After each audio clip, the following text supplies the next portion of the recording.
Julie Lenarz is the Chief Executive Director of the Human Security Centre. She's written an article this week urging that we need more than social media responses to the deaths of children like Omran. Good morning to you, Julie. Good morning. Good morning. What should we be doing then?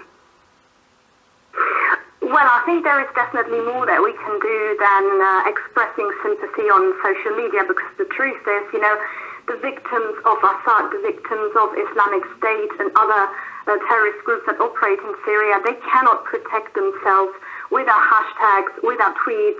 As heartbreaking as it is and as understandable as it is that people want to express sympathy, we need to do better than this.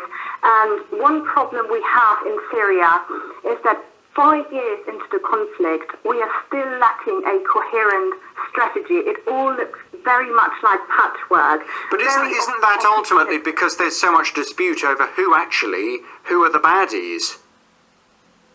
Yes, yes, of course. But the problem in Syria is now that basically in many places people are caught between the Assad regime on the one hand, which by the way kills by far the most people, and Islamist groups like the Islamic State or Al-Nusra or al-Asham.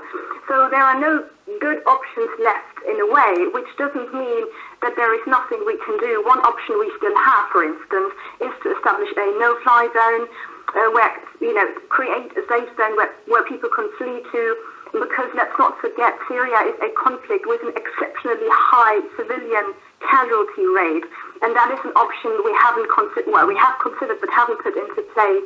And another option we have is to do more to find partners on the ground that we can work with, because we need capacity on the ground if we want to win this war, if we don't want to put boots ourselves. And it's working great in the northern parts of the country, where we're making good progress against the Islamic State with the help of predominantly Kurdish groups, but we have huge problems in other parts of Syria. What about recognising the need to rescue people and to bring them to Europe, to bring them to the United Kingdom? I mean, do you think that we need to, as a country, go to Syria and take children like little Omran and bring him here to safety?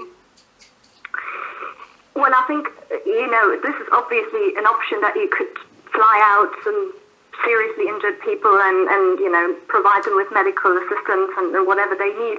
But the truth is, this is not a long-term solution to the crisis in Syria. Taking people out of the country is ultimately not going to solve the problem. So we have to, first of all, look at what we can do on the ground to make the situation better. And a no-fly zone would be one option, and working more closely with people on the ground would be another. So, what you're suggesting, obviously, would be a humanitarian aspect, which is important, but we also have to consider that this conflict cannot be ended without a military dimension. The problem, I guess, as well, is that you've got America on one hand, and we have very much aligned ourselves with the Americans, saying that it's all about getting rid of the Assad regime. Then on the other side, you've got the Russians trying to assist President Assad. So even outside Syria, there is so much dispute as to who needs to be bombed, who needs to be helped, and who needs to be saved. Yes, but we have to be very clear here that the US is taking the right steps here, because the Assad regime is not a partner for us. The Assad regime has killed by far the most people in Syria, many more people than the Islamic State or any other group. But they hadn't killed people before the uprising, had they? No, but it was a brutal dictatorship before, and the people, let's not forget, this all started peacefully, and he acted with extreme force, and this is how it spurred into violence. So we have to understand the complexity of this problem here.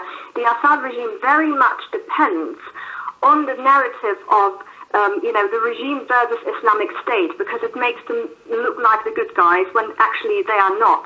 And this also explains why they are now bombing the Kurds in some parts of the country, because they are making such great progress against the Islamic State that the Islamic State, as the big enemy in all of this, is crumbling, and that is causing problems for the Assad regime as well. So it's very important that we understand that we make this absolutely clear, that the Assad regime is not a partner for us, and that the Assad regime is just as much a problem like the Islamic State, and that the two of them are actually feeding off each other in this conflict.